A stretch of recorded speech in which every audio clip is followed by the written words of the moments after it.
to see you. Oh, kind of you to decorate our altar with such beautiful flowers. It's a pleasure. But please don't let me interrupt your work. Oh, no. Believe me, it's a welcome interruption. It's only 20 feet up from the cellar, but carrying 50 pounds of plaster makes it seem like 40. Of late, I've been patching more walls than souls, I'm afraid. How's your family? Fine.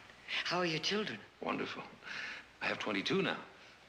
They're planning a big Thanksgiving dinner. It'll be a happy occasion at the orphanage. Well, perhaps this will make it even happier. Bless you.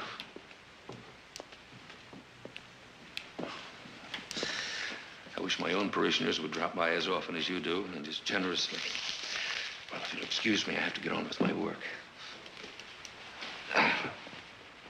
Mrs. Barkley? What is it, Mr. Tate? Well, yesterday Nick fired me. You were warned about your drinking. Well, there's nothing wrong with a nip now and then. Not on the job, not when it interferes with your duties. I'm sorry, Mr. Tate. Well, Mrs. Barkley, you could change Nick's mind. My sons run the ranch. And your condition appears even wetter today than it was yesterday. Big people, you Barkleys.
To button my blouse. I'll get it.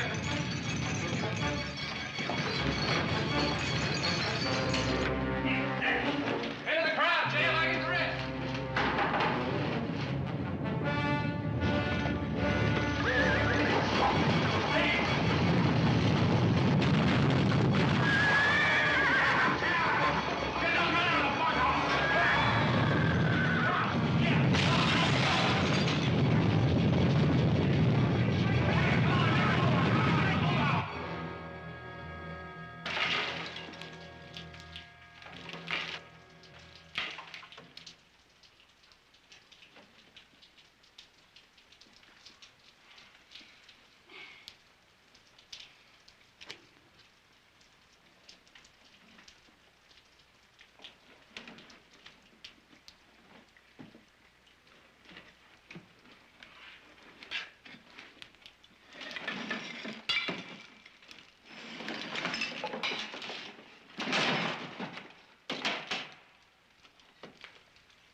something, you and me down here together.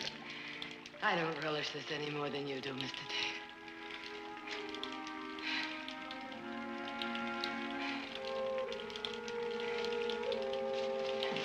Bring the light over here.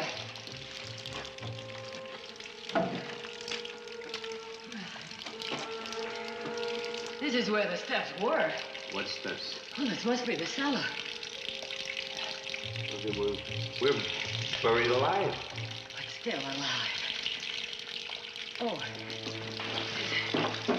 Kerosene lamp. We're in luck.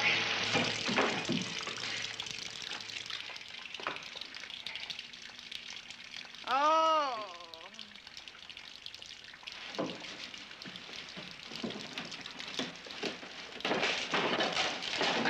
Mr. Tate.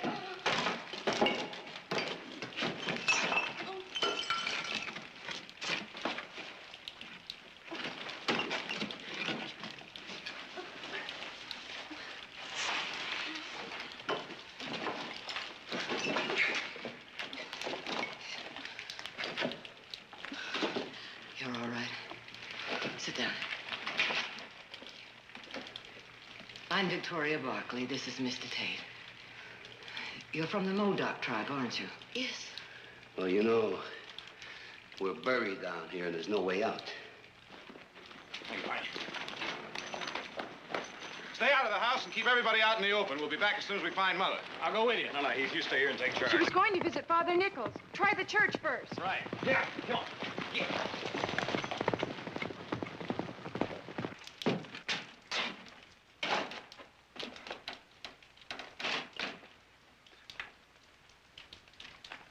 Yeah. Give it to her.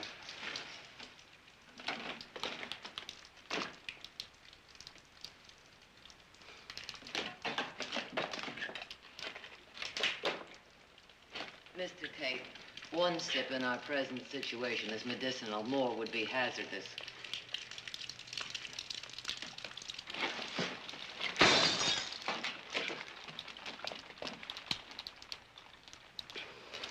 All right. All right, what now, Your Highness? Well, we can sit tight and hope we'll be dug out, but first we would have to be missed, then located, and it could be too late. I prefer we try to...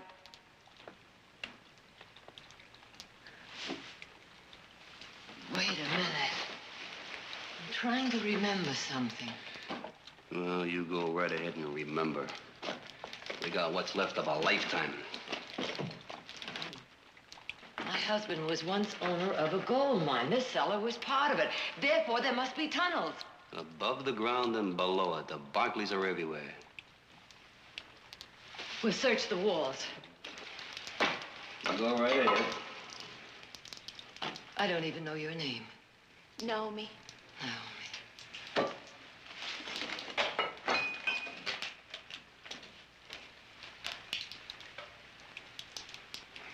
We'll each take a wall. But we've got to try.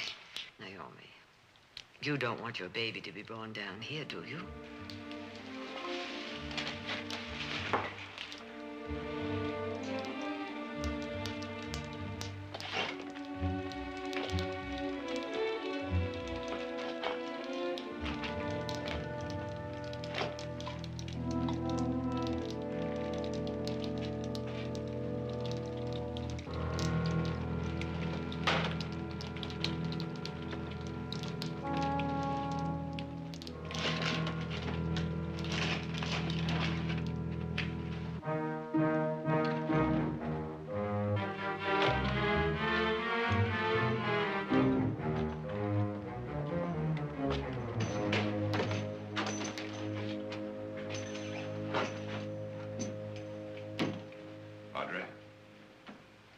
Mrs. Barkley here. Mrs. Barkley? She came to see you. Oh, yes. She brought flowers and a contribution. She get out in time? It all happened so fast, I didn't see anything. There were 4 or 5 people. I searched, but I didn't find anyone. All right, what you're trying to say is you think everybody got out all right. Yes, yeah, I'm sure they did.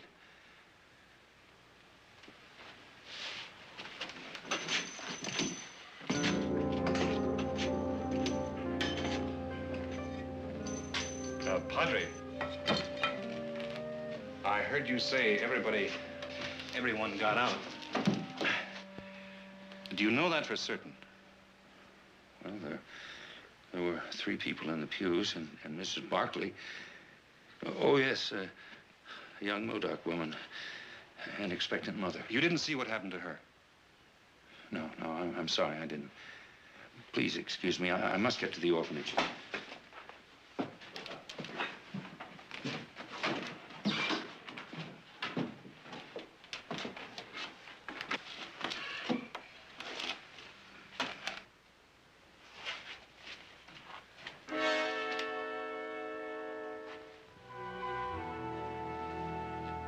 Padre, where does that door lead to? It used to be the cellar.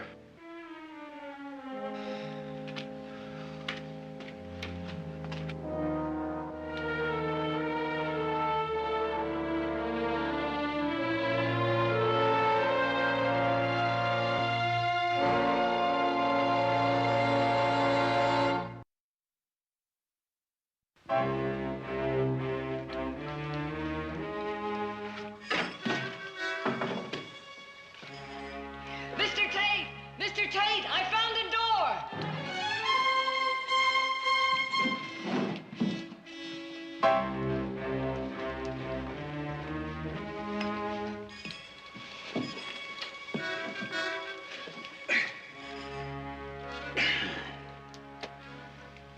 You got a key?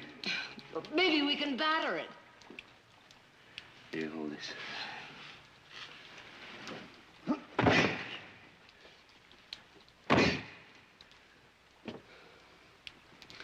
It's no use. It's all blocked up. Well, maybe we could use a beam. There's no room for a beam. There's barrels in the way. Oh. Then we'll push the barrel. Push the barrel? That's a waste of energy. Look at the size of this. I'll say one thing for you, lady. You're long on nerve. Now together.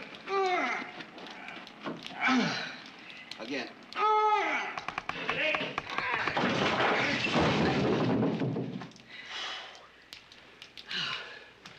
Here, hold this.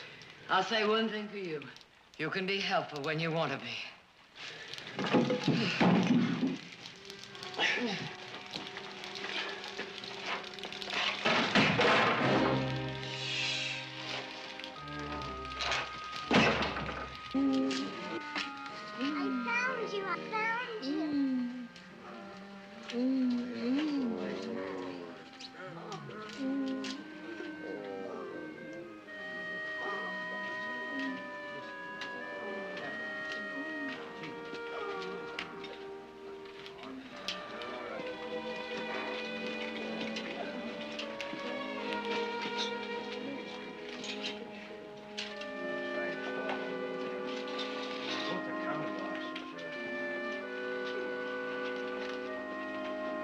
Fred, we're running out of bandages. We need more bandages. I'll get someone on it right away. Harry! The church in the east end of town are the worst hit. Are there any more injured out there? No, we brought in everybody we could find. If anybody's buried... We'll dig for bodies later. Go see if you can find Harry.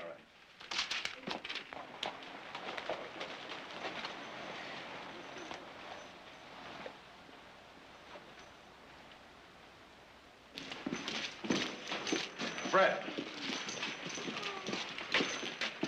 Fred, have you seen my mother? Everybody's looking for everyone else, but don't worry, Jared. I'm clearing the town and sending everyone out to the flat. She may be there. That's right. Hold it! Raise your right hand. What? You two, Nick. Come on, get him up. No. Snyder, come on, we got no time to waste. I need deputies. Get over here. Get your right hand up. You solemnly swear to uphold all tasks and duties as directed to you to the best of your ability without reservations. Fine, you're all deputized. Now, you got 2 immediate jobs. Patrol the town and keep looters out. Fred, bandages! I know, Doctor. Snyder, you think you can dig up some sheets in that store of yours? We need bandages, badly. Of course. Fred, now listen to me. I know. You want to find your mother? Go on out to the flats and get back in a hurry. You see any looters, you got orders to shoot them on the spot. Right.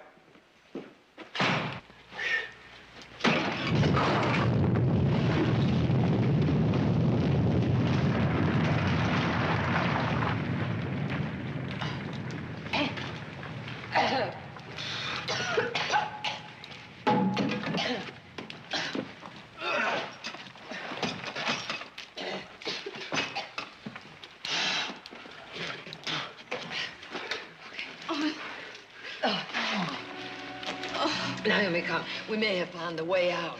Leave me here. No. Leave me here. Let me stay here and die. No. Let me all getting out. Now, come on. Come on, let's go.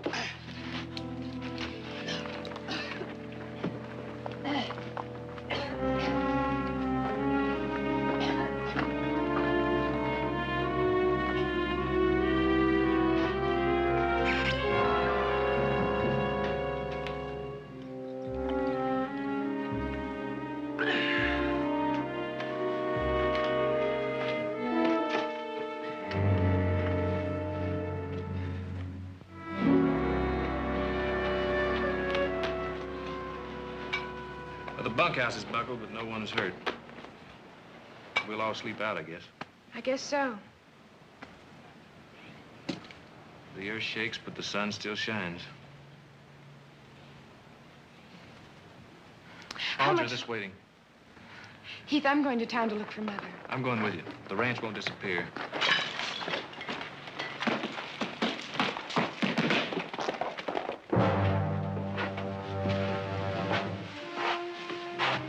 We haven't helped ourselves much. It's a dead end. We may have missed a turn. We'll go back. I do not wish to go back. Omi, we are all getting out. Now think of the baby and of your husband. I have no husband. I knew there was a good chance she wasn't married. Hey, for a smart girl, you haven't been around very much. I've been around enough to meet too many people like you, Mr. Tate. Now, we've got to keep moving until we find a way out. You're very nice, Mrs. Barkley, but it's too late for me. Would you leave, Mr. Tate?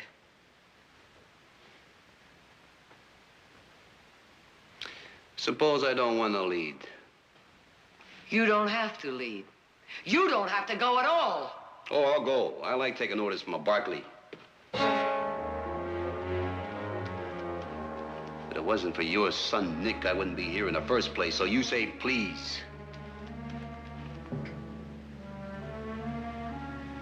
Please.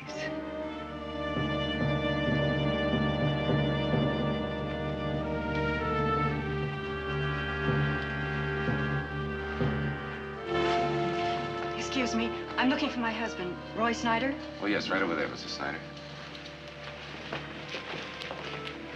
Roy? Ann, are you all right? I'm fine. I was worried about you. Oh, I'm fine, Ann.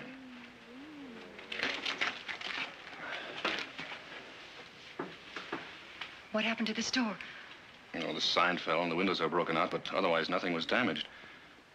Why don't you go back home and rest? Oh, I couldn't rest with all this going on. Perhaps I can help with the injured. And please? Roll bandages, carry water, something, anything. All right. Come on. Help me.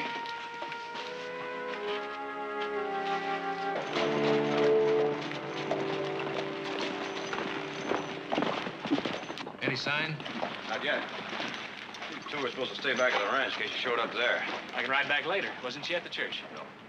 Padre says he's pretty sure everybody get out in time. We just gonna stand here and do nothing? Take it easy, Holly. Let's go and see if Fred's heard anything. You Don't just worry, take it easy. we'll Doc find will be you. right with you. Is that heard? Any luck? No. No, we were hoping maybe... Well, she's not here. What are we gonna do? Wait? Wait for what? Take it easy, Audra. I'm going to the church. Audra. Let go of me. Audra, it's dangerous there. Let go of me. I don't care. Audra, we got orders to stay here. I don't care about any orders. I care about Mother.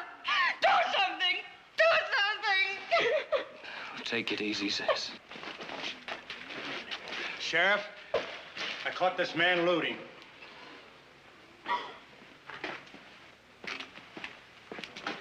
All right, open it up.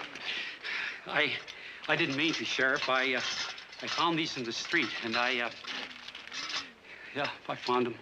Come on, empty out your pocket. Yes, sir. And I found this and found that. And I meant to bring them in. And found that, too. Come on, let's have all of it. All of it. That purse! This is Mother's. Are you sure? I gave it to her myself on her birthday. Don't you remember? I didn't open it. I didn't touch it. Where'd you get that purse? Well, you see, there it was. Tell me, or so help me, I'll kill you right on the spot. Inside the church. Inside. Inside? Inside. Then that means she never got out of the church. Let's go. Wait a minute. What do you mean, wait a minute? I can't let you go inside that church. One good shake, you could all get buried alive. Look, Sheriff. Heath, I can't be making any exceptions. That's right, we can't break the rules ourselves. We'll handle this. Fred will take the responsibility for our own lives. We've got to go there. Joe, how bad is that church? Well, it's about the worst. A good part of the ceiling and the altar caved into the cellar. If anybody's under there, why? Is there a staircase that goes down to the cellar? Yeah, it's blocked tight and filled up. We could use explosives. No. A blast and all the rest of the good walls that come tumbling down. Then we can dig. Let's go. Audra! I can't let you go with him. He's right, Ray. You can't help us there, but you can help here. We'll let you know. I'd like to come along and help. Come on, we can use the muscle.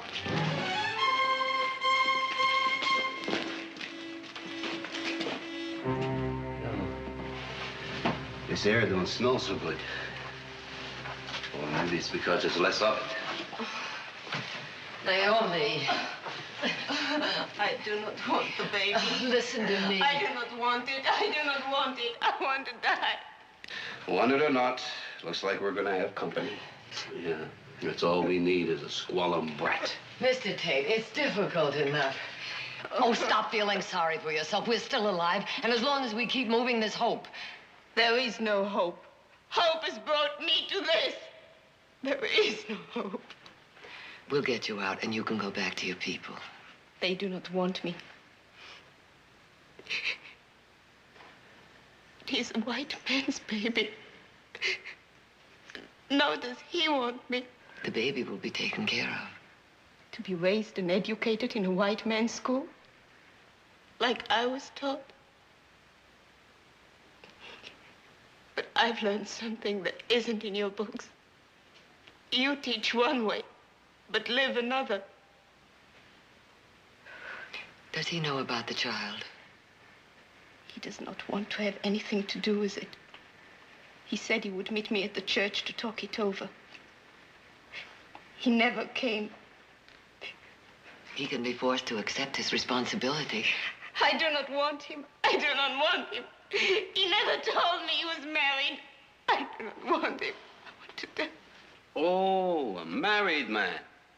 What's the name of that fellow that runs a general store and trades with the Modocs? Ah, yes, I remember now. I remember hearing about those stories of him and his midnight visits to the reservation. That the man? Get up, Naomi. Mr. Tate!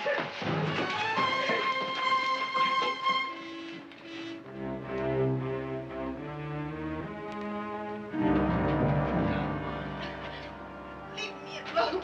Thank you, Mr. Tate. You do have a spark of decency. You bring out the best in me. But saving her isn't going to make any difference. She lost her candle back there. Come on. There's not much left of mine.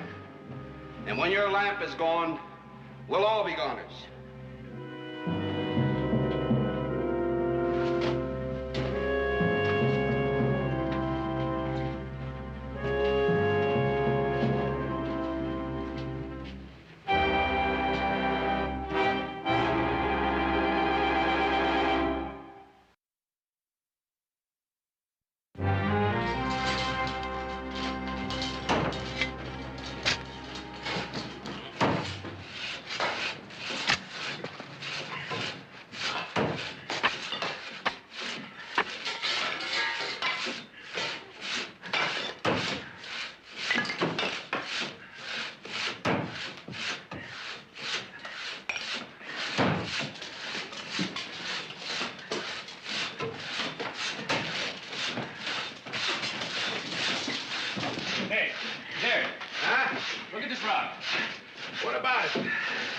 Old tracings in it.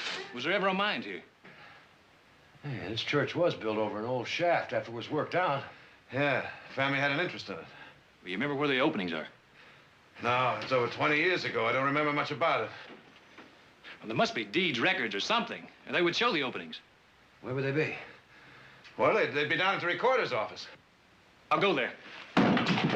What was the name of the mine? The Victoria. You'll need help.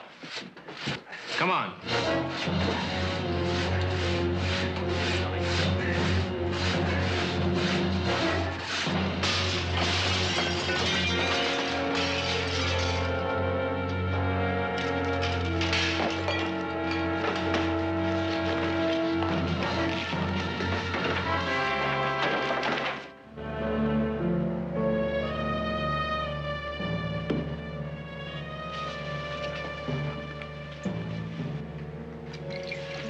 We're just crawling along with her.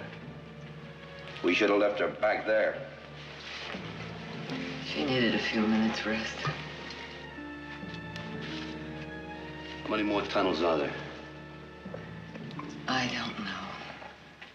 Well, that's refreshing. Her Highness don't know. You should have thought to bring some more candles and an extra supply of kerosene for the lamp. And I should have packed a picnic lunch. You're very tiring, Mr. Tate. Yeah? Well, I'm not the drag she is. Yeah. You too good to drink with me? Yeah.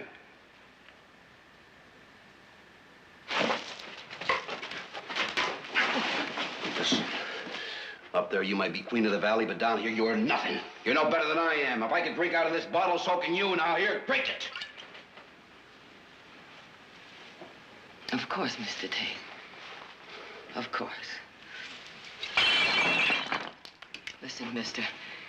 I've broken trails, hunted and ridden shotgun with my husband. I've kicked, clawed, and gouged my way with him. Don't you ever dare touch me again. And one thing more. From now on, I don't care whether you live or die. Just don't interfere. Thanks, I didn't mean anything.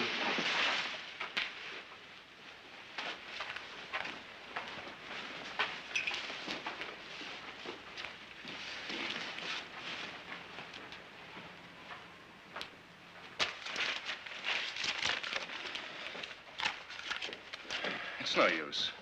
Keep looking. Snyder, is the land office building still standing? I don't know. Why? There'd be records there. Well, why don't I go check? We'll save time that way. Hurry.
You're all right. Yeah, I think so. Let's go back to work. You take a couple of minutes rest, huh?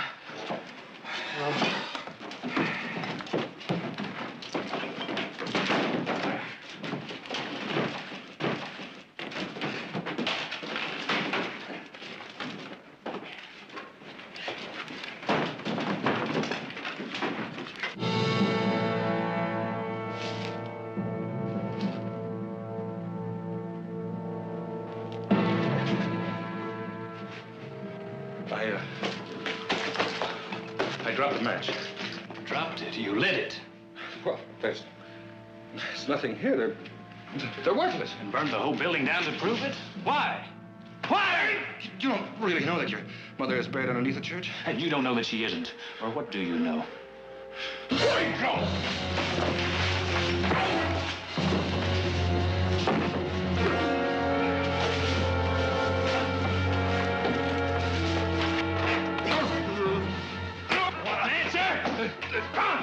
Answer me! There's an Indian girl. She was waiting at the church. She came into town to blackmail me. She said that I was the father of her child. I couldn't have her waiting in the store. I told her to wait for me at the church. You know how it is. You know how it is. Who knows who a kid like that would believe? You're talking to a kid like that? To keep your secret, you'd let people die?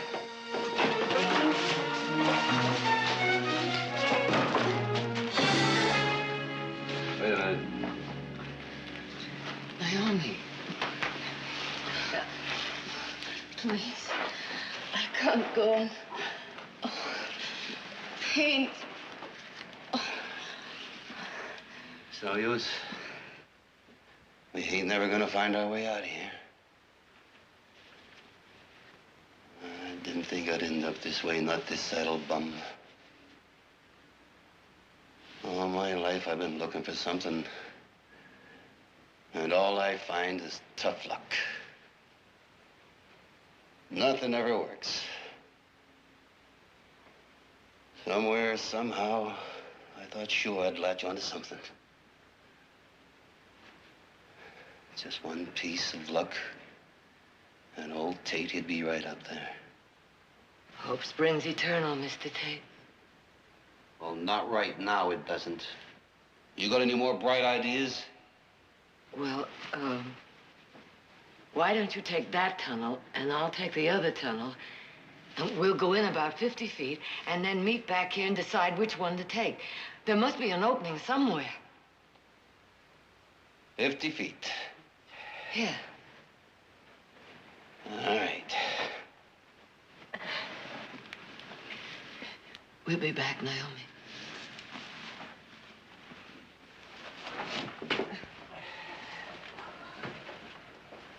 Wait a minute. What is it now, Mr. Tate? Why should you take this tunnel and me that one? It doesn't make any difference which tunnel as long as both are searched.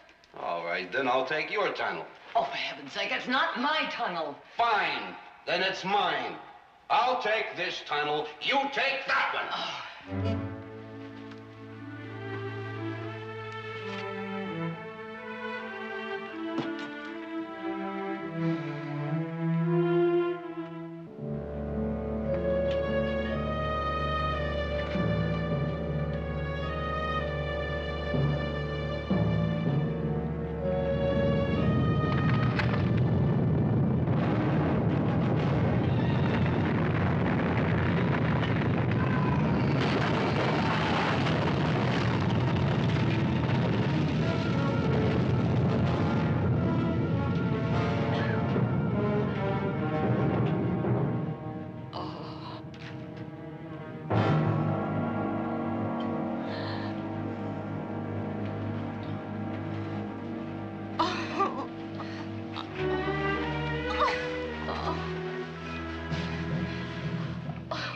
Save yourself, Mrs.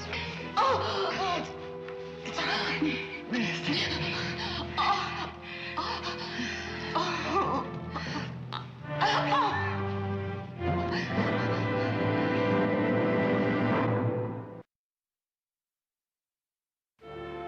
gone out of your mind, Snyder? Violating your oath, destroying public property. How could you? With my mother down there. I don't know what's gotten into your husband, Mrs. Snyder, but I'm short-handed now, and I'm putting him in your custody until this emergency is over. I'm going to the church. All right.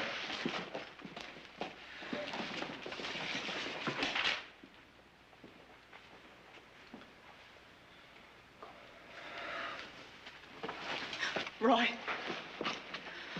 I want you to tell me everything. I told you, I was out of my head. I was wrong. I'm sorry. There's more, isn't there? I told you, I've just got to face up to what I've done. You haven't told why you want to destroy those records. Why you'd kill any chance of saving Mrs. Barkley. Roy, it doesn't make sense. Oh, Ann, I'm so sorry. So am I.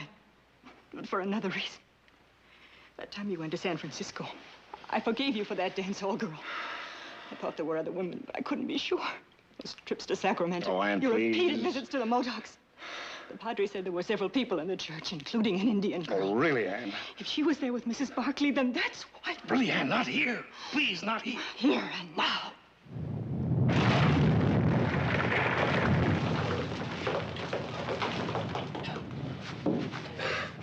Blast it! Mother's been down there for hours. There's got to be a faster way. Well, there isn't. Trying to reach that old wine cellar was a long shot. Searching for that mine deed was a long shot. And right now, it's a long shot that we'll ever... Wait a minute. Now, every mining operation I was in had more than one opening. There was always an opening for escape. I mean, it's out there somewhere. How long were the tunnels? 100 yards, a mile? I don't know. All right, it was 20 years ago. Now, there's bound to be people around that were living then. Joel, you were around when my father worked that old mine. I wouldn't even remember that. I wouldn't know where to begin to look. All right, but there still must be some old-timers around who would. Well, there's old Gus. No, he died last year. Hank Withers, he moved to Laredo. You just have to find someone. How about Jeff Wilson now? He's still out at the ranch. Of course, Jeff. Jeff was on there. Heath, go on, try to find him. Go on.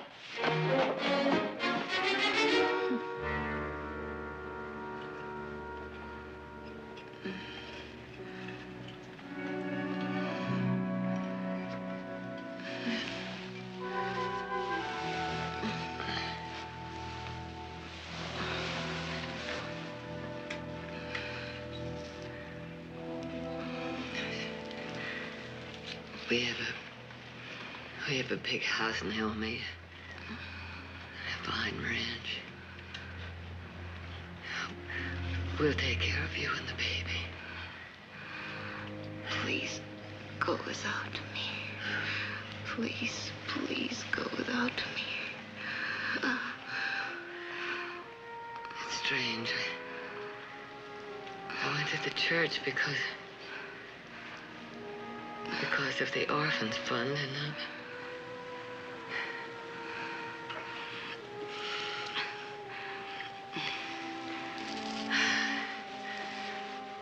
one more tunnel, Naomi.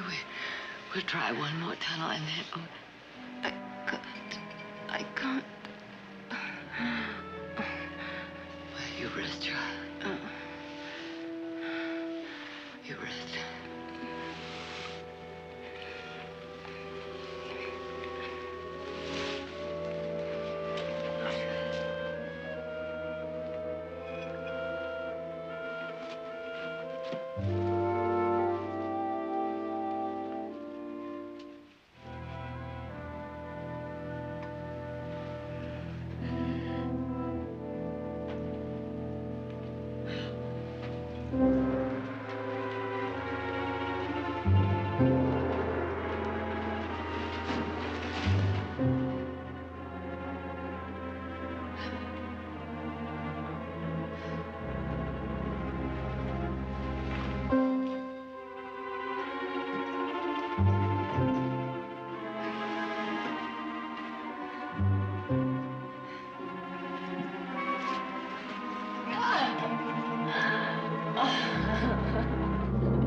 So long ago.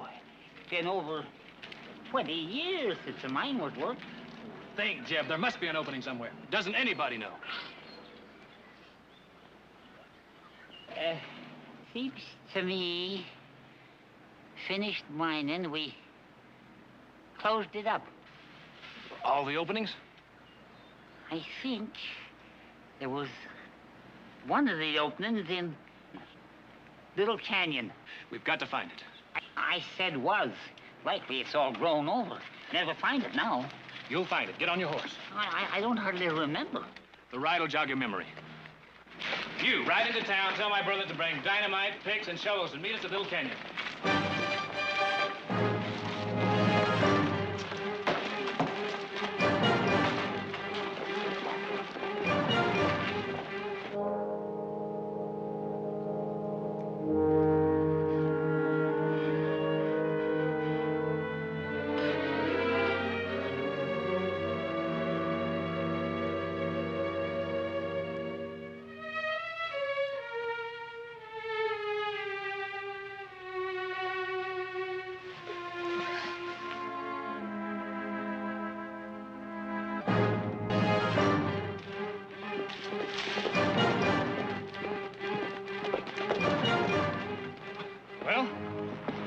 we call those trees?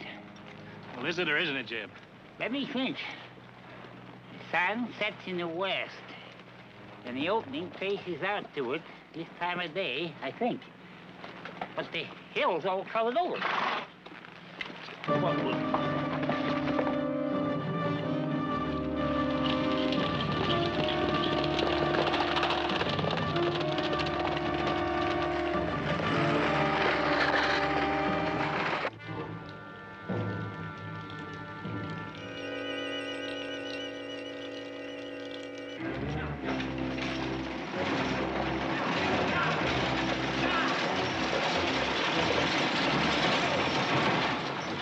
Jeb thinks it's here. Let's get to work. All right, fill your hands. Come on.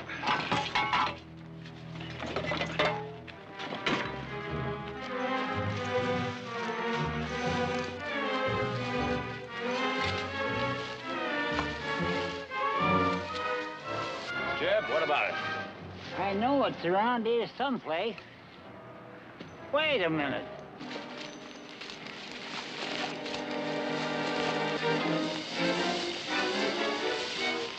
Here's some timber. This is a shaft.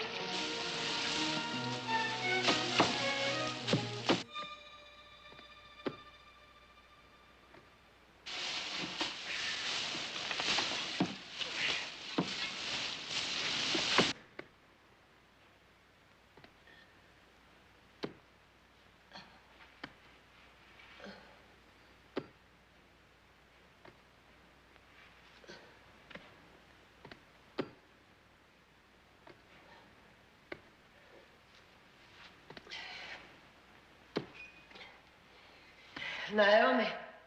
Naomi.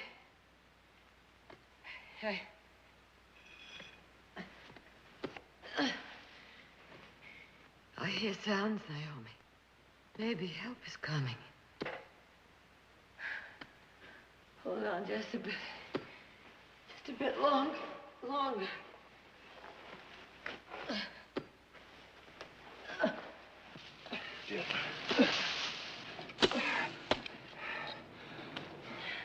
I'll get the dynamite.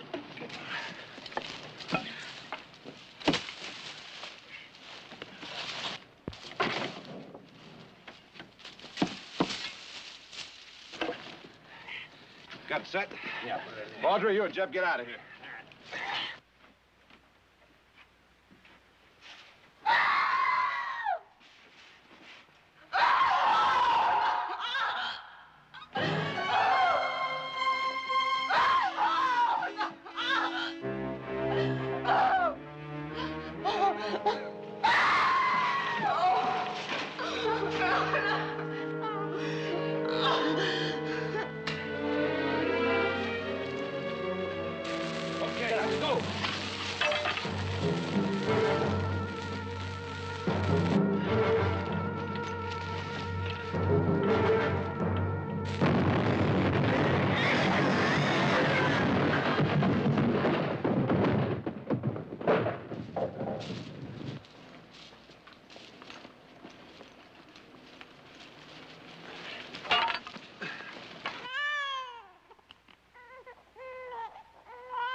Padre.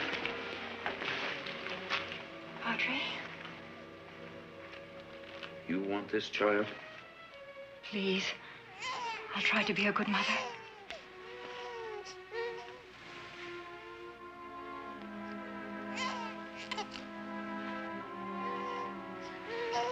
He was born in darkness. That darkness has been lifted.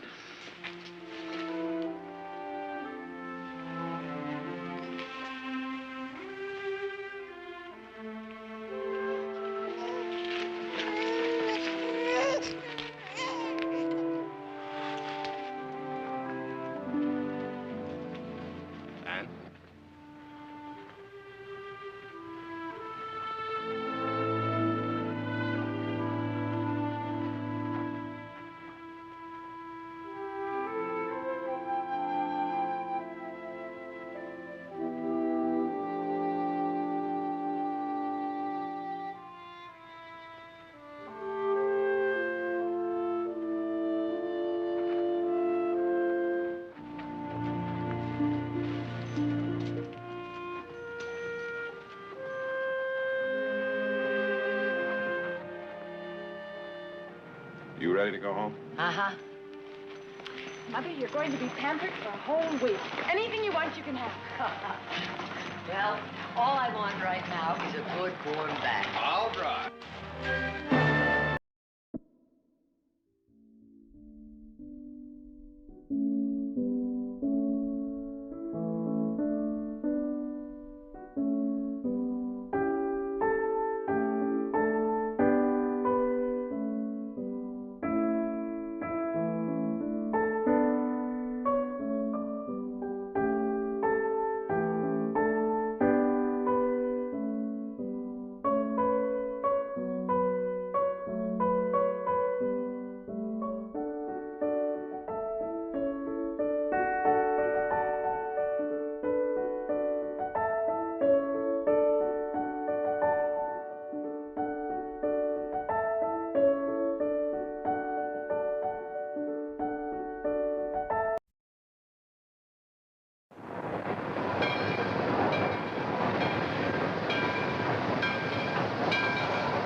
Get this on that San Francisco train tonight. Another minute, and you'd have been too late. I ain't never gonna get caught up. You keep trying, you hear?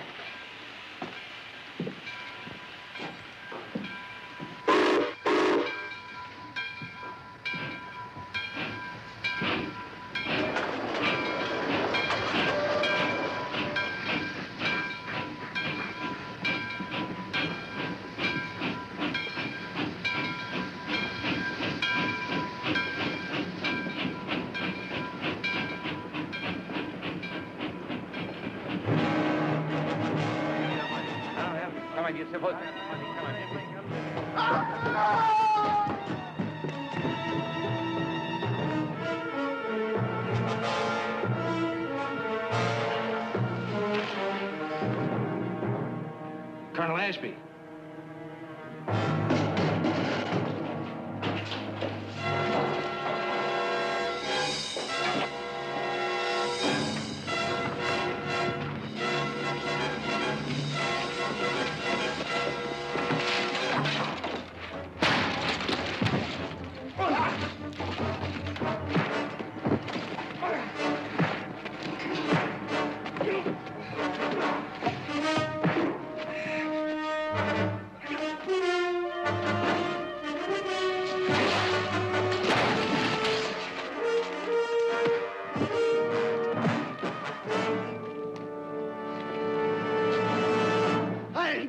I didn't kill him.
Morning.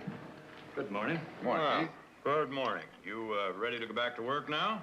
Barley's heading out. Alfalfa's ready to be cut. 16 colts just waiting to be broke. I do hope you can spare us a few moments of your time.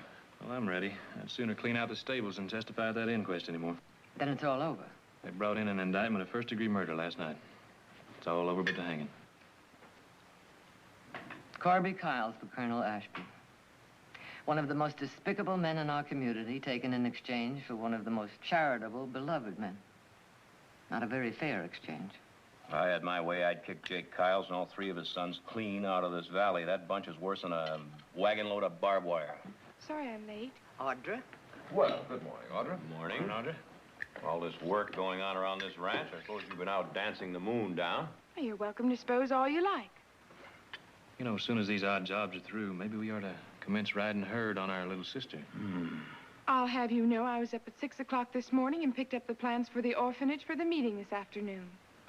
With the Colonel's murdered, you don't suppose that Mrs. Ashby will change her mind about donating that land, do you? Well, Mrs. Ashby told the committee that the children shouldn't suffer because of his death. I'm sorry, just didn't come barging in. I want to do some talking. Jake Kyles, you get out of Nick, here. Nick. Doesn't take much of your time, Victoria. Get those hats off.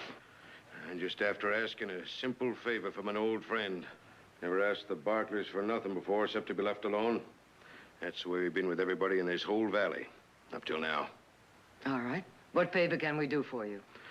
I've been all over town. Ain't a lawyer anywhere that'll even touch my boy's case. They're either afraid of Ashby's name or mad at Kyles. Jared, he ain't afraid. He's pretty fair with them legal speeches. I'd like to hire him on. You willing? Now, Jake, you think about the reasons those lawyers turned you down. It's probably because they don't believe your son's plea that he's innocent.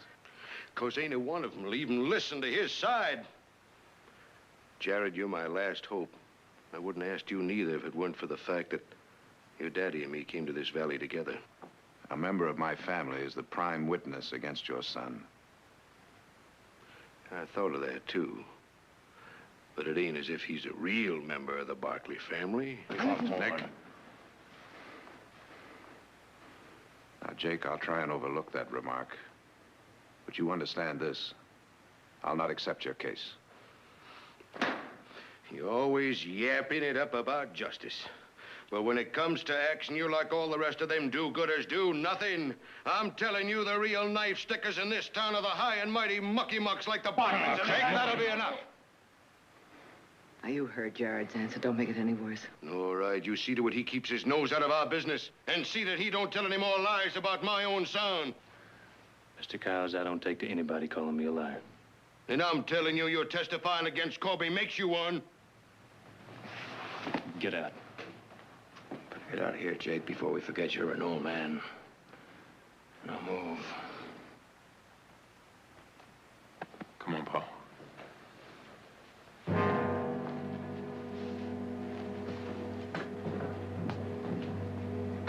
All right, let's finish breakfast.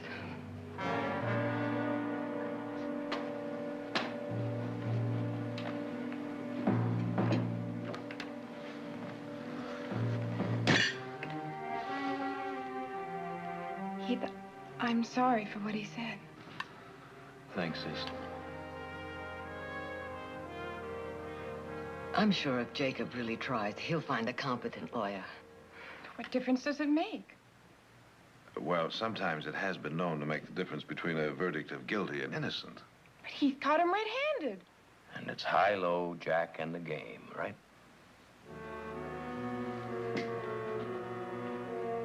Right.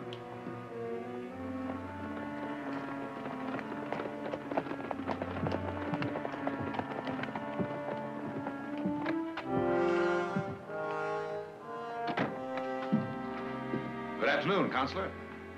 Jared. Clem, how are you? Fine. Good to see you. Say, I owe your brother Heath a drink for testifying at the inquest. He's a prosecutor's dream. Thank you, sir. Would appear so, but, you know, too bad it cost an Ashby to get rid of a Kyles. Tell me, Clem, is it true that Jacob Kyles can't get anyone to defend his son? Oh, I hear tell he's been asking around. But unless Corby decides to change his plea to guilty, I don't think he's going to have much luck. Why are you asking? Oh, it's just that he finally got around to asking me. Oh.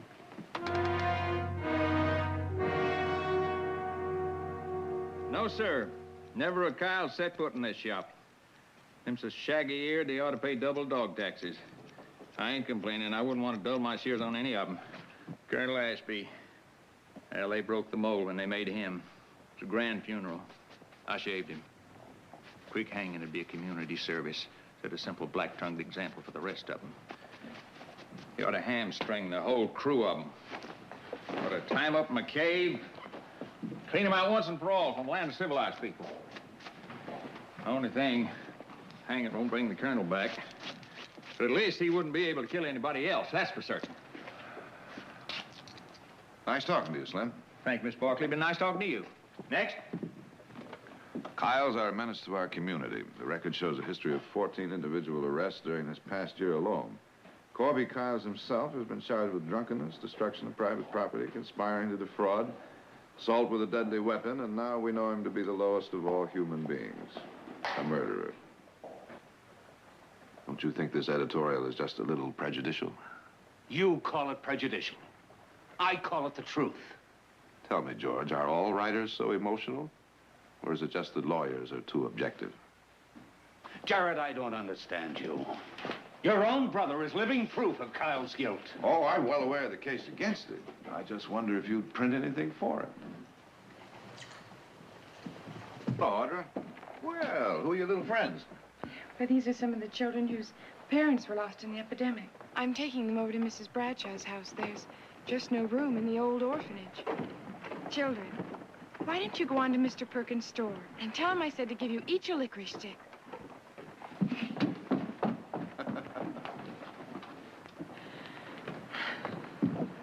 Jared? Hmm? You're thinking about the Corby Kyles case. What makes you say that? Because I heard what you said to George Allison. Oh. Well, I just don't like it when a newspaper condemns a man before he's even been tried. After all, it might be one of my clients sometime. You're not thinking of changing your mind and taking the case. The last thing in this world I want to do is defend Corby Kyles.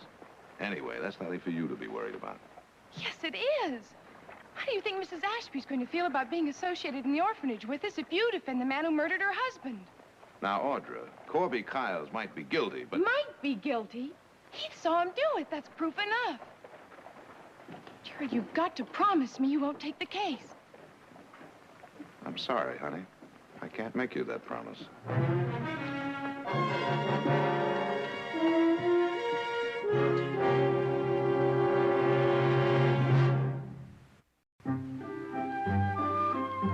Now you see what I've been doing all year. The new orphanage is going to be as perfect as I can get it. Here are the sleeping quarters, and this is the infirmary we're giving the money for. The pantry, the kitchen, the dining room. What else do these kids do besides eat? They wash and dry dishes. Well, I wouldn't think they'd have time between meals. Oh, don't you worry. They study harder than most children. All right, I'm sold. Anything I can do, you tell me.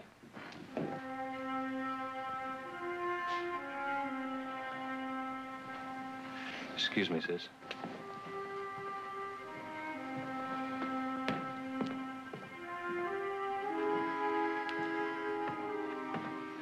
Well, you're home early.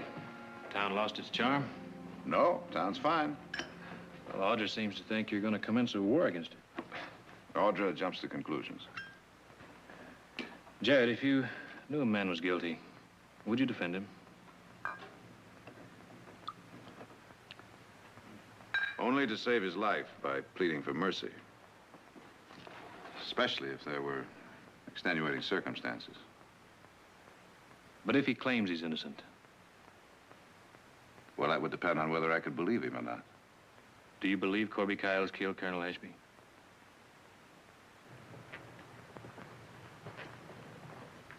Heath, the more everyone hangs him in advance, the more I wonder about it. I saw him, Jared. You think I made it up? No, of course not. But you still think there's a possibility that Kyles didn't do it?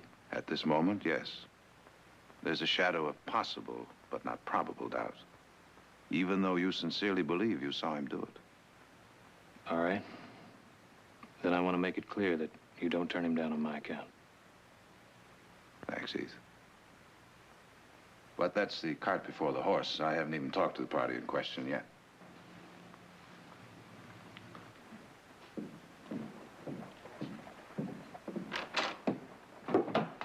Morning, Fred. Well, I see they're keeping you busy. No, they ain't. And that's what I like about this job. What can I do for you, Jared? I want to see Kyles. What do you want with him? Maybe offer to draw up his will. Can I see him? Come on ahead and waste your time. You ain't got nothing worth leaving as far as I can see. Kyles, you got a visitor.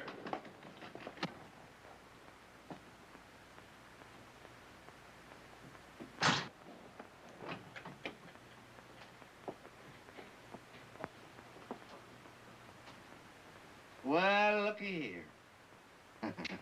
A high and mighty Barkley has come to lord it over a poor old Kyles. Well, I didn't bow for your brother, and I ain't gonna bow for you, and I ain't gonna bow for nobody else in this coyote town. And I'll tell you something else, mister. I'm gonna gnaw your hanging rope in two, and I'm gonna come and get you. And your brother, and that stinking sheriff, and everybody else that's a-crowing over me right now. You refuse to testify at the inquest. Does that mean you're going to plead guilty?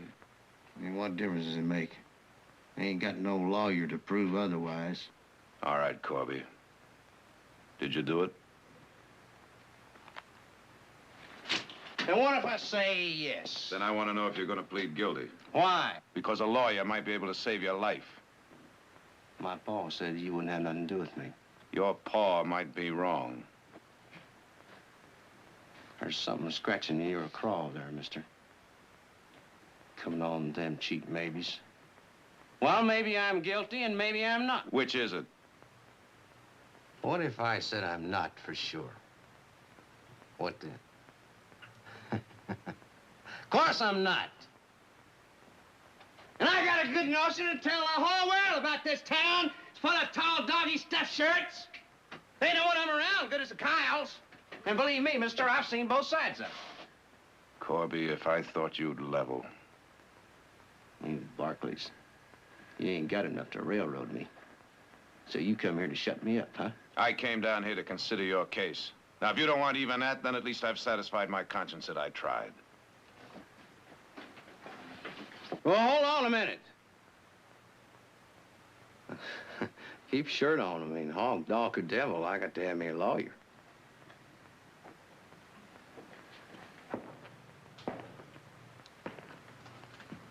All right, then, you tell me the truth. Plain and simple. You wouldn't know the truth. You run over it in the street. Try me. All right, you want to know about your high and mighty, rich, respectable Colonel Ashby? He had 2 suits. One of them was clean and one of them was dirty. You want to know how he got his real money? He got it from opium.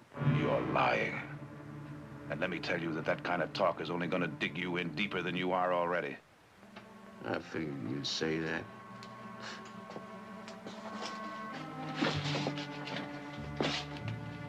Colonel Ashby was the middleman for the whole of Central California. All I did was carry the stuff to the buyers like the Ipsu Tong. And that's what was going on back there in that alley. It was the payoff from the head Chinaman. It was one of them Chinamans that killed him, not me. Can you identify that Chinaman? No, I can't identify them. They all look alike to me. Like I told you, all I do is carry the stuff. The payoff comes direct. So there I was, back there in that dark alley. I'd come to get my money for my day's work. And I see Colonel Ashby, and I seen a man behind him.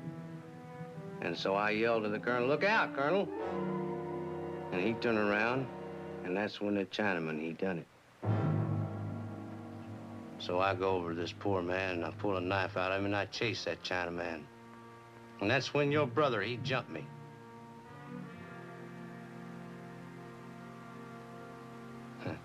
Oh, what's the difference? You ain't gonna believe me, 'cause I ain't nothing but a Kyles. There's one difference.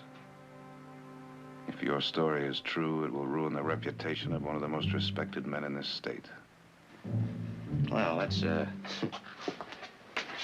That's his fault, not mine. My brother testified that he saw you stab Colonel Ashby. And I told you I didn't do it. He's seen a Chinaman, not me. And I swear that on my mother's grave.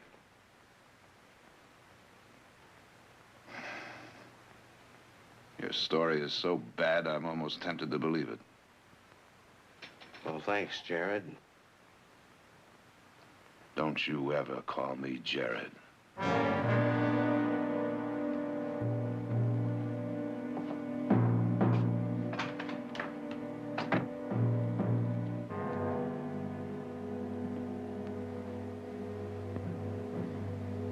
Nick?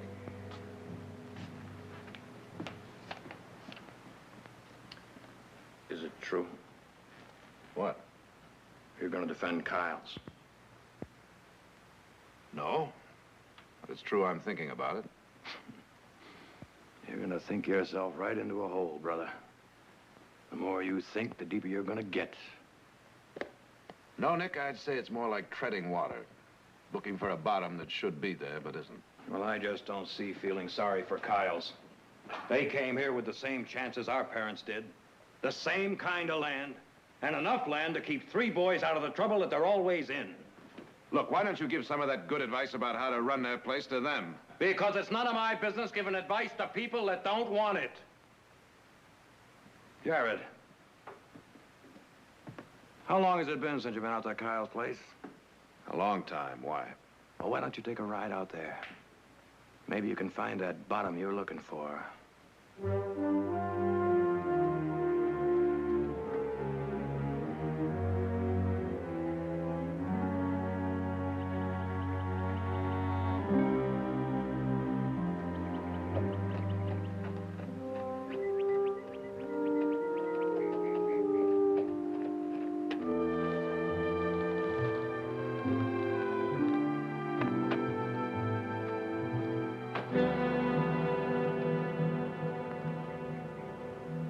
Morning, Jake.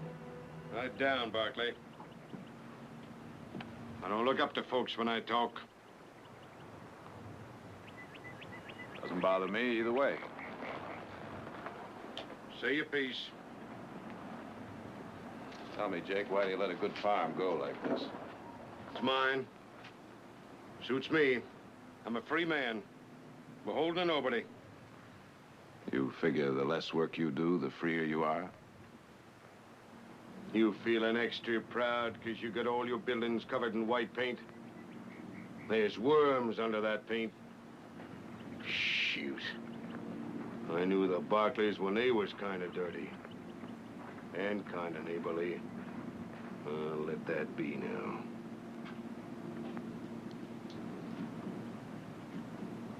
Morning, boys. But you didn't come all the way over here just to insult me.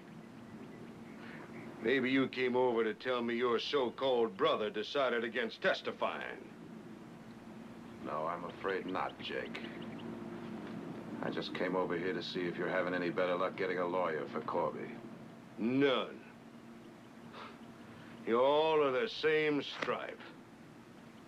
Soon as one of you hears a Kyle's within 18 miles of a crime, you right away figure it's him what done the dirty work.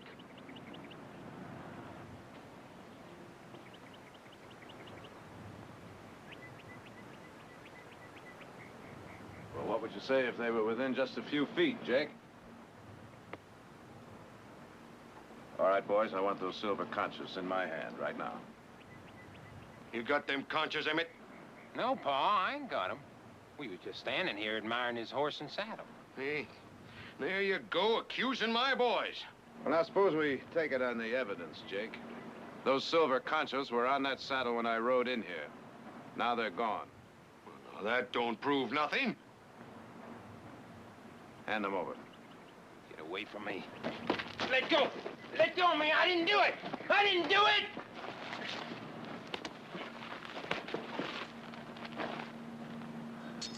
Oh. Seems what everybody says about this family is true. You've never known an honest day's work or an honest dollar.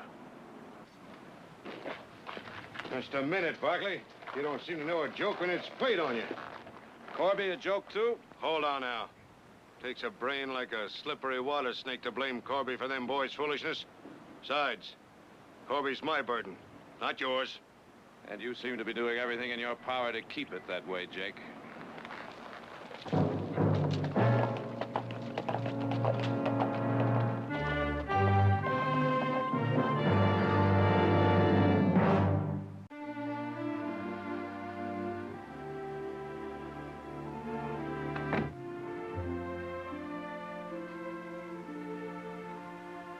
You know, I think I'd recognize that perfume in the middle of a desert sandstorm.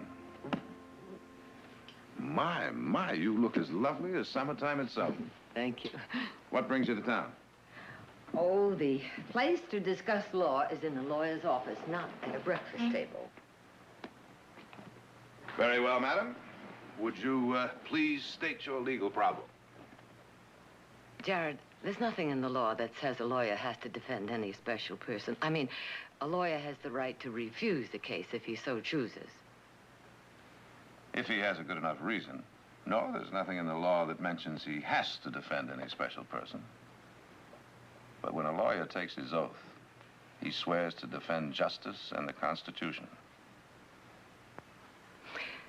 Audra says the committee believes that Mrs. Ashby will change her mind about giving the land to the home if you defend Corby Kyles. Yes, I've heard that. But in theory, that should have no bearing on the case. If you do take the case, that means you will attempt to discredit Heath's testimony. If I take the case.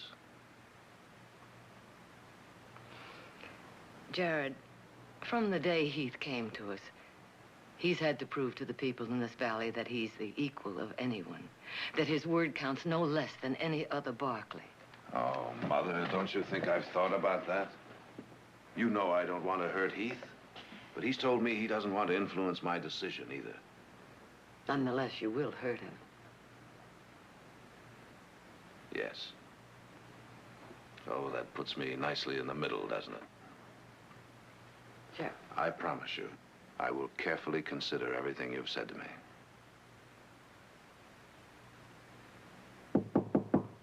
Sorry to interrupt, but I think you'd like to know that the judge requested Matt Cooper to defend Kyles, and Cooper agreed. Are you sure of that? Yes, sir.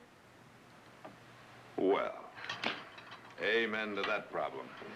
The usual tempest in the teapot, hmm? I'll see you at dinner. Well, I must say I admire your courage, Matt. Well, thank you, Mr. Barkley, but I'm not really sticking my neck out. You see, the judge promised to send a personal note to Mrs. Ashby explaining the court's position in having to assign a lawyer when the defendant couldn't get one, and my obligation to accept the assignment. Still, you could have found an excuse to get out of it. Well, since the judge protected my future, I was glad to get a chance at the experience. Well, I admire your honesty. Good luck, Matt. Mr. Barkley, losing this case, do you think that can hurt my career? Not if you do a good job. What makes you think you're going to lose it before you've even begun your preparation? Well, I talked to Kyles. He's guilty. You can see it in his eyes. He's a killer.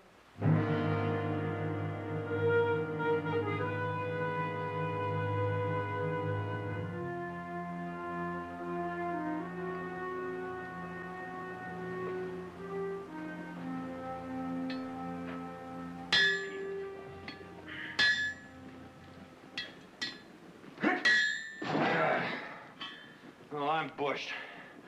You figure to work on that all night, do you? I want to get it fixed right. Sure you won't need any help? No, it's just about through, Nick. Well, I'm going out to bed. I'll see you in the morning. Night. Night.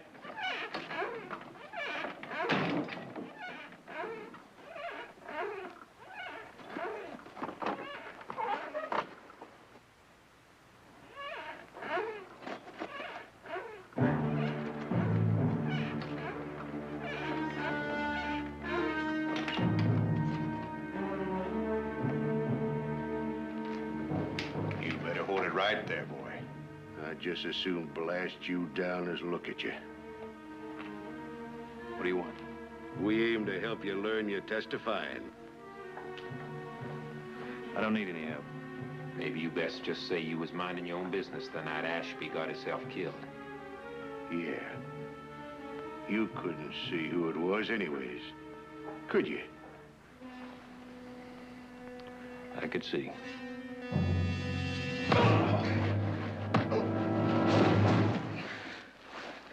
Just don't you tie in Corby Kyles with no knife, no alley, no killing.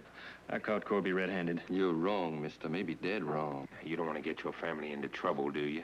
If it takes burning out that fancy house or if it needs killing cows, it'll be done. And that prissy sister of yours, she could easily end up on a boat to China, and it's a long, long way back.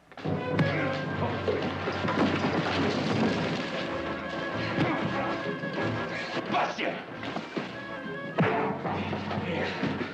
Hit him again, Allen.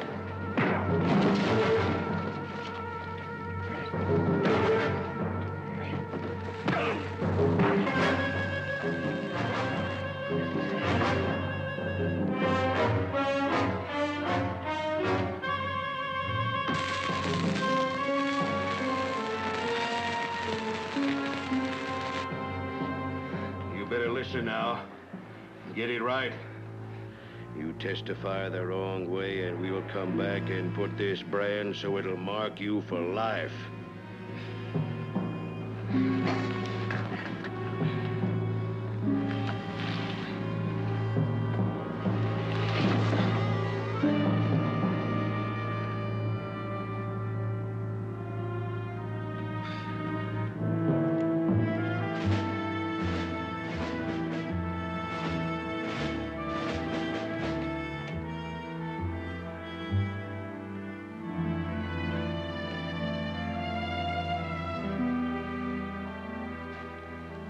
What happened?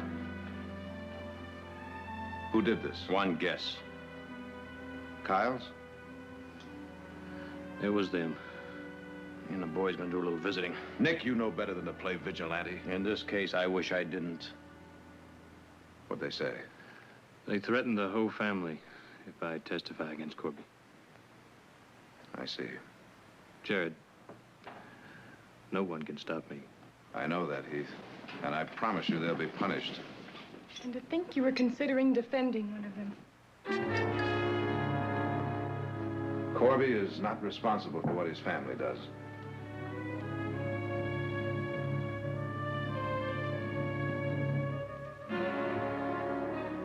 I'm taking the case.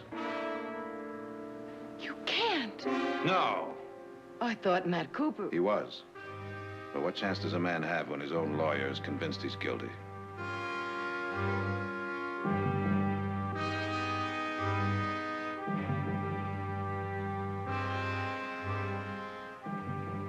I have no choice.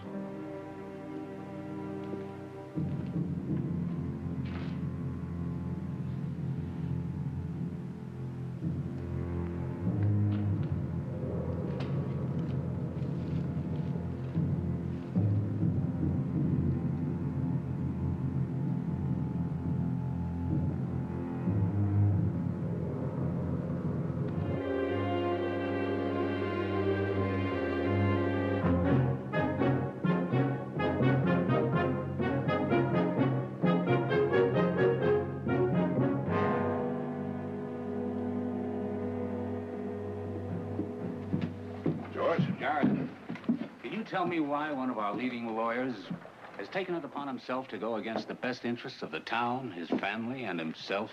Well, now, George, I'm happy to learn you're still talking to me. After some of your recent editorials, I was beginning to wonder. Or is it maybe, now that you've gone over all the evidence firsthand, you're going to advise your client to plead guilty tomorrow? Maybe. And maybe since I have gone over the evidence firsthand, I've uncovered a few facts that even your newspaper didn't know about.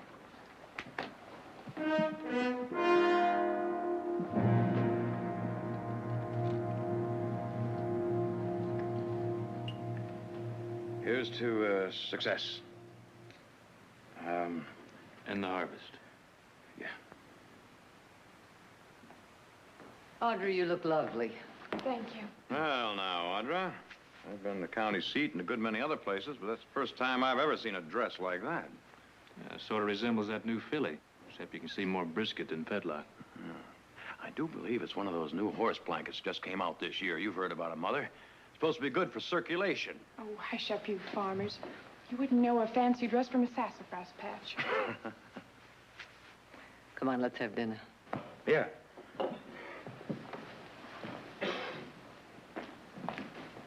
Any word from Jared? No, not a word. I wonder where he is. Excuse me, Mr. Nick, but Mr. Luke told me to tell you the time has come. Uh-oh, cedar bun's coming full. Excuse me. You're gonna hold her hoof, Nick? Something like that. Well, I'll bring you a roast beef sandwich. Thanks, Heath. Nick, Karen. Sorry I'm late. Sharon? Audra.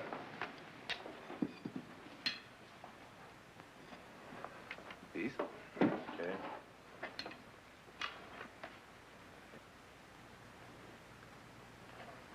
Well, I take it it's true. Mrs. Ashby's back down. And I can't really blame her. So I guess there'll be no new orphans home until we find a new piece of land. Audra, I guarantee you'll have it. Oh, it isn't just the land or even the money. It'll take another year to reorganize, and that's another year out of those children's lives. Honey, it won't be that long. I'll help that committee speed things up every way I can. And until then, believe me, I'm sorry. Jared, maybe it isn't your fault. Maybe it's just the times that we live in that allow children to suffer so much. Well, whatever it is, I hate it. Audra. Jared.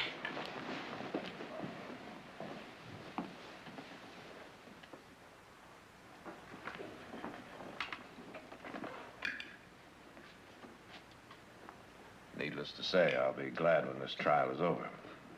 You think you got a chance, Jared? Good one, based on what I've got. Only I've heard that Green has a surprise witness. That worries me. And I don't.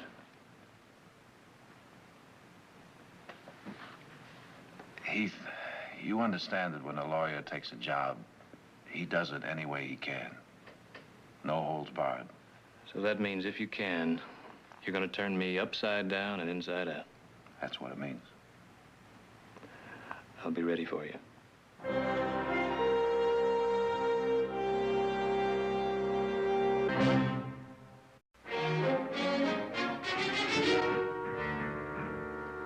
Your Honor, I intend to prove beyond the shadow of a doubt that Colonel Ashby could only have received the fatal wound in the hand of the defendant. Now, Mr. Kiles, when questioned by Mr. Barkley, you stated that this here knife is your personal property. Yeah, that's my knife. I made that knife myself. And this knife belongs to you too, doesn't it? I told you that that's the knife I pulled out of Colonel Ashby's stomach before I chased the Chinaman that stabbed him. In your testimony, Mr. Kiles, you said you wouldn't own a knife like this. Now, why should we believe you? Can I show you something?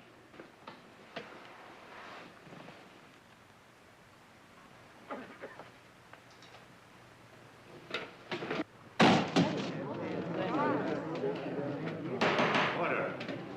Order. Order in this courtroom. Now, do you think I'd own an off-breed toad sticker like that thing there? I want no more such demonstration in this courtroom, Mr. Kiles. Satisfy yourself with answering the questions. Well, yes, sir, Judge. I'll answer them. That'll be all, Mr. Kiles. Witness dismissed. I'll call your next witness, Mr. Barkley. Your Honor, I'd like to call Mr. Asa Harmon to the stand, please. Mr. Harmon, would you state your occupation, please?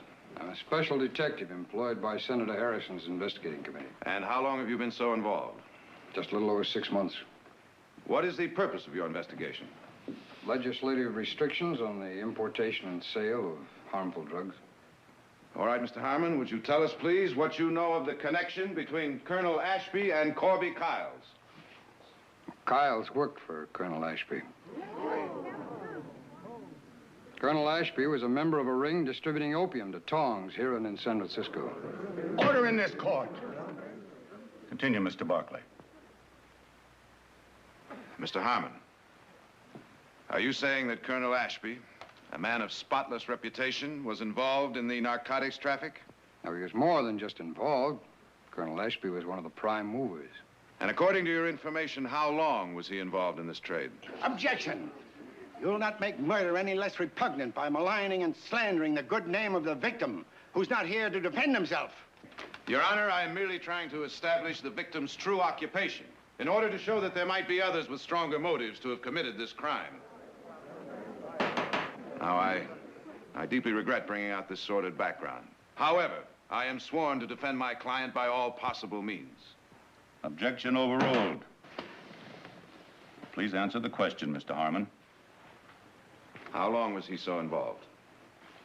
We have records showing that Colonel Ashby has been involved in the narcotics trade for over a period of 20 years. Then it is credible to believe that he may have made an arrangement to meet somebody else, possibly a member of the Tong, in the alley that night. Yes, sir, I would say so. Now, Mr. Harmon, would you tell us, please, what you've been able to find out about the narcotics traffic and how it operates? Yes, sir. Stuff is imported into this country, diluted, repackaged, and then distributed to various cities and communities. The original investment pays off at about 1,000% profit. The addict becomes a virtual slave to his supplier. Congress is presently working on legislation which will make the public sale of harmful drugs illegal. You tell him, father, you tell him. Order.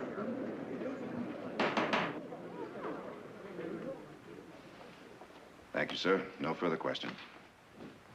You wish to cross-examine Mr. Green? Thank you, Your Honor. Not at this time.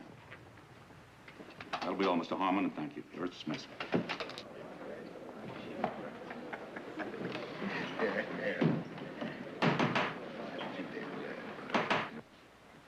Are you ready to call your next witness, Mr. Barkley? I am, Your Honor.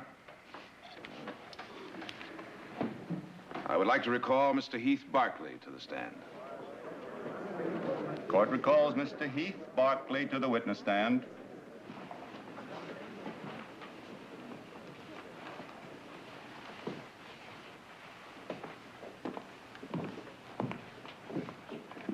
Mr. Barkley, you're aware that having been sworn in before, you're still under oath to tell the truth? Yes, sir. Be seated.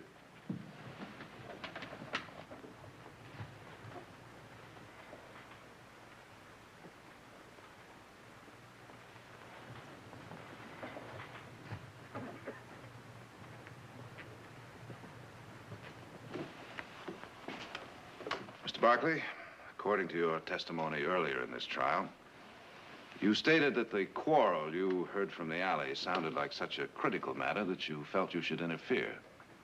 That's correct.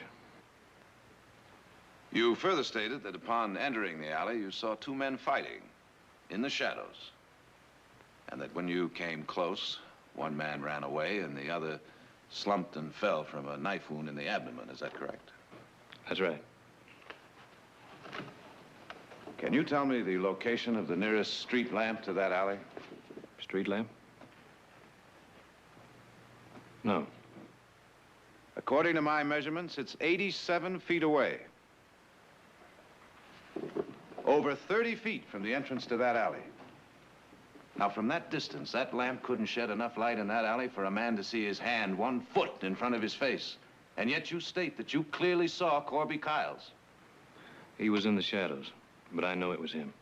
Even in the shadows? That's what I said.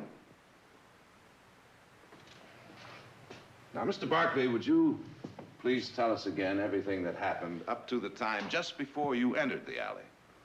I was walking along and the headlight from the San Francisco Limited passed over me.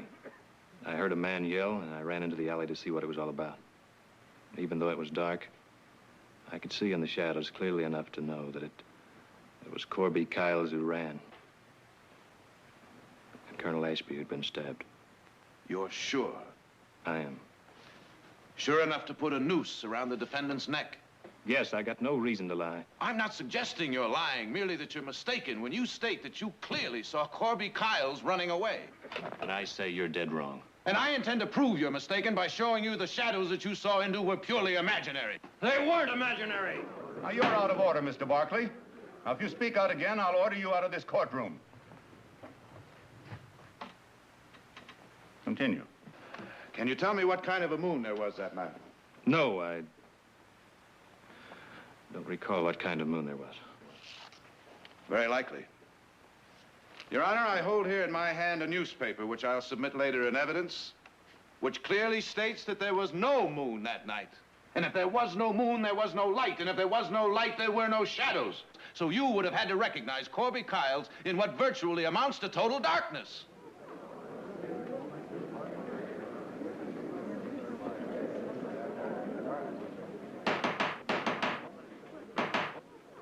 Now, I submit to you that this is really what happened. From the sounds you heard in the alley, it was clear to you that somebody had stabbed Colonel Ashby and run away. Now, you chased after that man in the total darkness, and you stumbled on Corby Kyles. And putting his reputation together with what had happened in the alley, you assumed that it was Corby who had done the stabbing. Now, having assumed that much, your imagination took you one step further. It led you to believe that you saw more in that dark alley than it was humanly possible to see. Now, I'm going to ask you one more time. Are you absolutely sure it was Corby Kyles you saw and that it could not have been somebody else?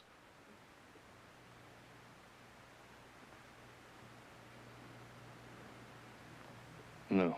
I guess I'm not sure after all.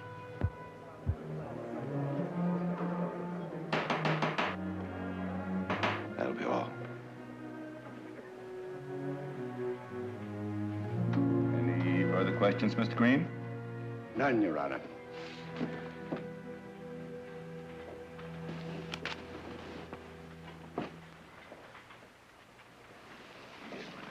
I guess they're gonna have to let me go, right?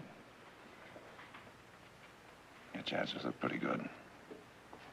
Your Honor, I would like to call one more witness at this time.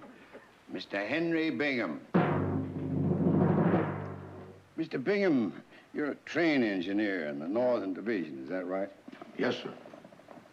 Now, where were you this month? On the night of the 15th at 11:30 p.m.? I was just heading number 9 out for San Francisco. I was a couple of minutes late. Did you know Colonel Ashby?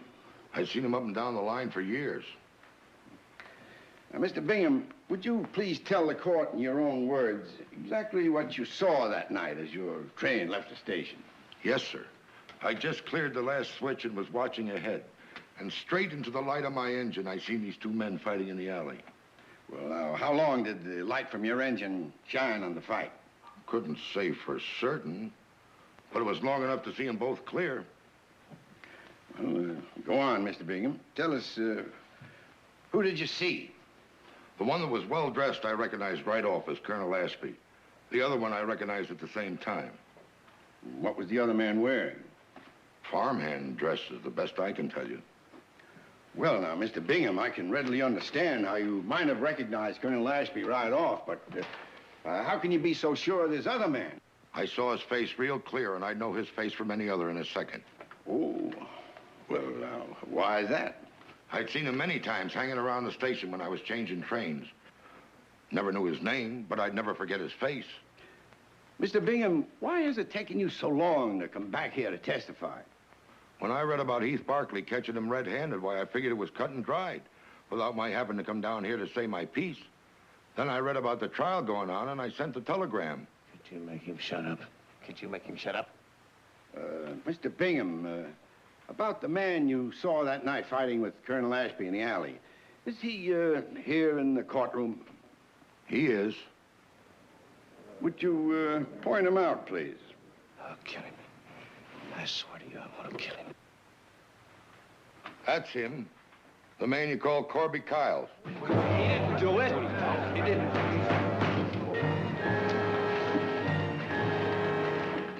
What do you mean? You couldn't have seen me. I mean, nobody could have seen me do it. No, nobody could have seen me do it, huh?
I'd like to propose a little toast.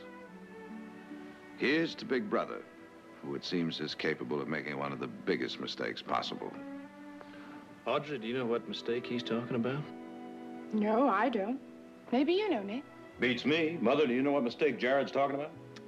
I haven't the faintest idea. Well, Jared, how about dinner? Dinner?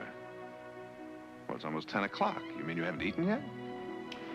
My family's not about to have dinner tonight without you.